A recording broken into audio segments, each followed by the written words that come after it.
Today, we have on Spike Albrecht, the man made famous by scoring 17 points in the first half of the 2013 national title game. So you obviously are extremely well known for the freshman year.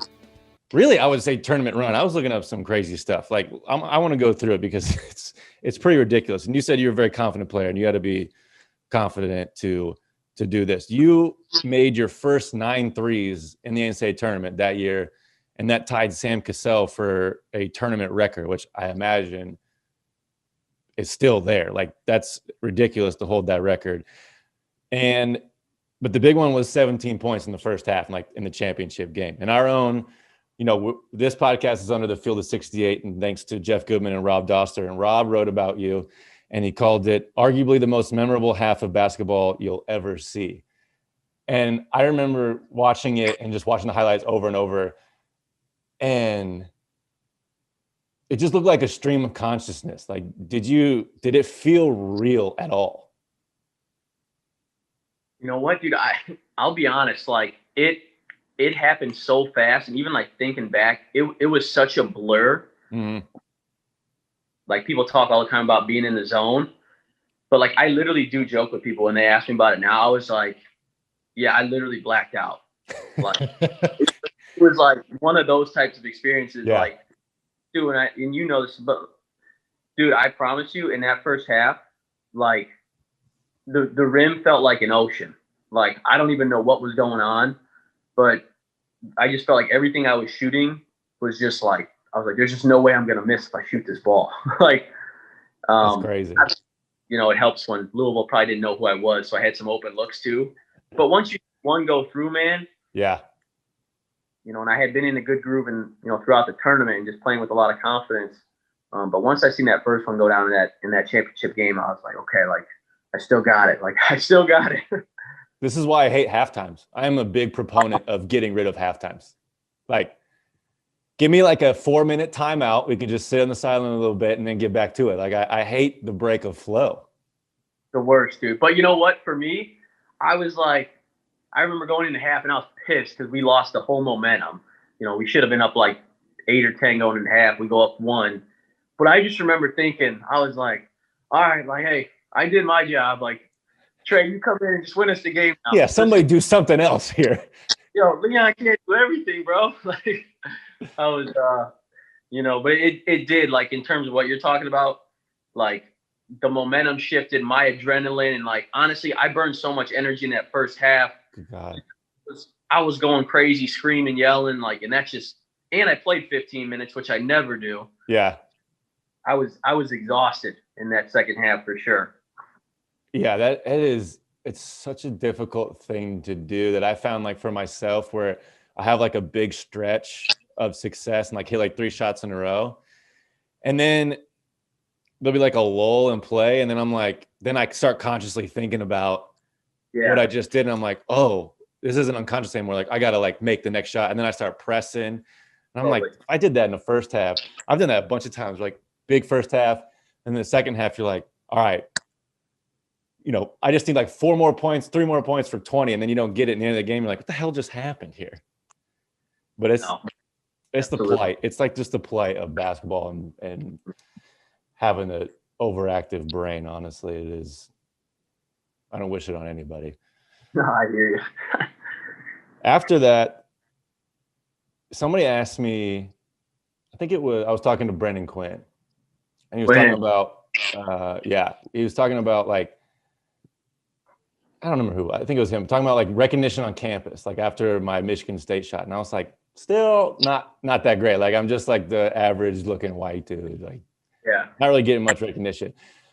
And then I was thinking, before this interview, if I did that on a national stage, like the NCAA tournament, even as a freshman, like I get back on campus and I feel like it'd be a totally different feel. Like, after you were on game day, college game day, if I remember correctly, right? The following year? Yeah. So, like, did you get back immediately and was it different? And Michigan's a little different because it's a little nerdier. It's a little nerdier and, like, not quite like if you were doing this at IU or something. But I mean, did you feel like a shift in everything? Dude, it was insane. And like, I'm like you, man. I mean, I'm 5'11". I look like everybody else on campus, right? Yeah. I'll tell you this, like, obviously it being in the national championship on that stage, but also like basketball was humming, right? Football was struggling a little bit. Basketball was humming. Yeah. So like, we're jumping on the bandwagon. Like everybody was following us into the tournament. And I'll say this too, because I was a freshman. I looked like I'm 12 years old. So like I was super shy. I didn't go out, really party, do anything like that until after that. Then we'll get into that. But but like, dude, my teammates and all those guys, because it was just such a crazy story and just like totally unexpected, they gassed it so much and like they threw so much fuel onto the fire. Like when I got back on campus, like we had this rally at Chrysler and like yeah. so embarrassed, but they were like, I mean, Coach Beeline was calling me the most eligible bachelor, like just all sorts of crazy stuff. I forgot about that. We played, I think that game was like April 8th, and Michigan, we get out early. So we got out like April 21st. We were like 2 or 3 weeks left in class. And it was just crazy, like those 2 or 3 weeks. And I went from like a virtually unknown who, like, I would tell people on, like, we go out to parties, it was like, yeah, like, hey, I'm on the golf team. Like, nobody knew who the hell I was. Yeah. When I got back, it was pretty crazy. Well, see, I always went after school was out in April. I always went down to Little Five immediately. Yeah. I mean, I left immediately, went down to Little Five or Grand Prix at Purdue.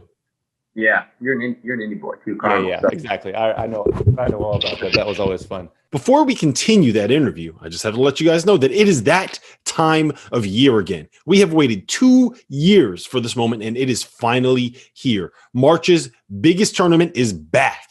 Gonzaga's getting ready to run the table. Slippers are being fit as we speak. And our partners over at DraftKings Sportsbook, America's top-rated sportsbook app, are putting our listeners at the center of the action. How?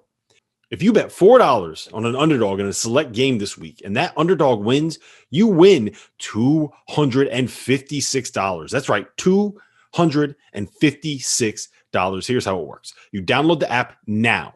You use the promo code FIELD68 when you sign up. Scroll through the list of select underdogs, bet $4 on one of them to win, and cash $256 when they do. There is no better way for you to put your college hoops knowledge to the test and then to put your money where your mouth is with DraftKings Sportsbook. It's safe, it's secure, it's reliable. You can deposit and withdraw your funds at your convenience. I know this because I use them. So remember, the code is FIELD68. That's FIELD68 to turn $4 into $256. For a limited time only, must be 21 years or older. Restrictions apply. Go to DraftKings.com for details. Gambling problem? Call 1-800-GAMBLER. But you stayed on campus after that?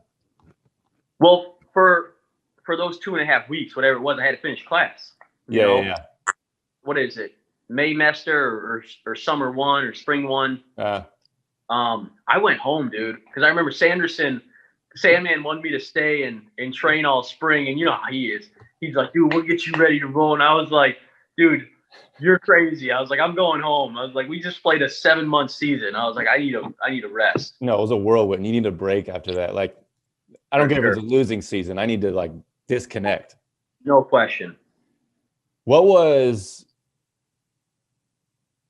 from that, like, what was the wildest connection or like the wildest hookup? Not with a woman, but like somebody hooked you up with something, or like a connection that somebody made, like a big name or something. Like, what was like the wildest sort of story that kind of came from that, like after the fact?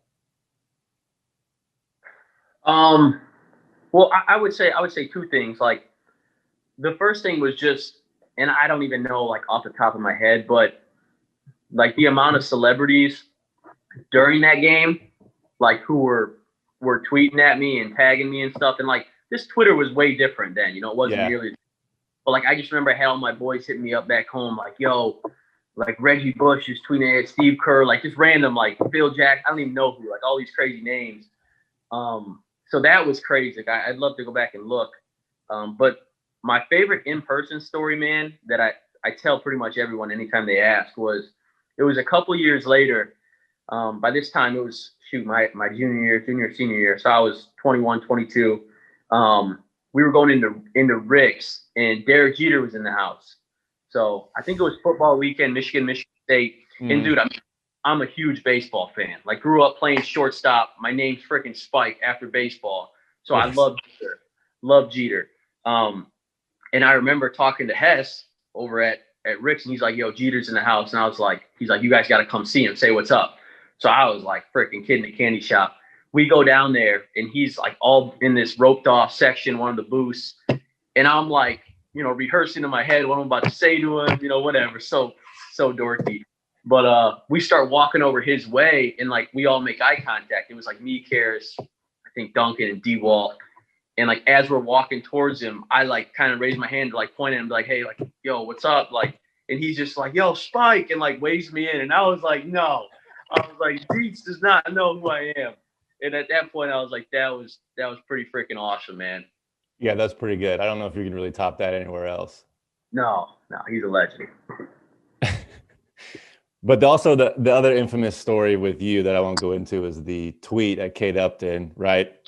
Yeah. But our one mutual great friend, Zach Novak, wants you to tell the true story of who came up with that idea. Dude, every time it gets brought up, he loves taking credit. He does. He loves it. I will say he definitely was one of them. There was a lot of guys. Well, first of all, I didn't even know she was at the game. Yeah, I remember. And I can't even remember who was like, yo, you need to tweet at her or something like that. And I was just like, you know how Coach B is, man. I was like, dude, I'm not tweeting at her. We just lost. Coach B's gonna be pissed. And they were like, dude, this is different. Like, you got to do it. Yeah, it's a little different. Yeah, and Novak was like, I remember he said something funny. He's like, dude, because everybody's like, what are the chances of her tweeting you back? He's like, better than you scoring 17 in the first half of next year. So he was definitely one of them. I remember Stauskas, Vogue Rich, all those guys were bugging me to do it. I just remember as soon as I fired off the tweet, man, I was like, oh shit, like this is about to blow up. Like it started getting retweets and likes, and but it turned out to be funny. Coach B was cool with it. So yeah, that probably got more recognition in the game, to be honest. Honestly, it might have. I think that was covered by anybody and everybody, not even basketball people. Yeah, no question.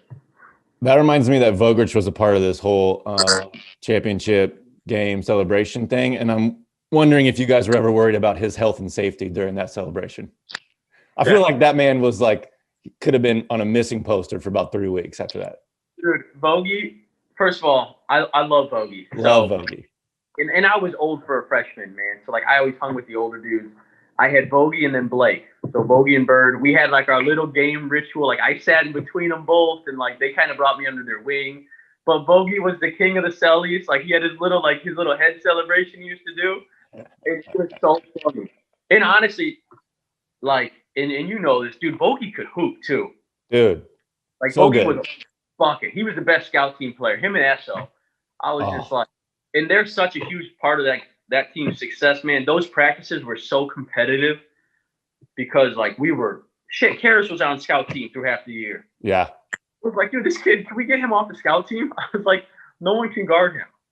Yeah, it's the unsung heroes like that. Like it actually makes a big difference because if you're walking through stuff and you got to prepare for, I don't know, Peyton Siva, and it's like you can't really prepare for him because everyone sucks on the scout team, then it's like you get in there and you're like, damn, like what the hell did we just get hit with?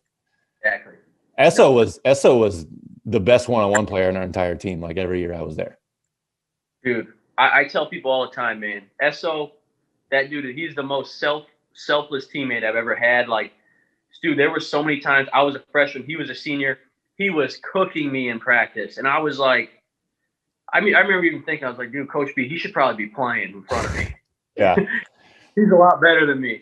But like, I brought something different to the table than Esso. But like, man, he was a trooper for sure. And he was filthy in practice. There's no doubt.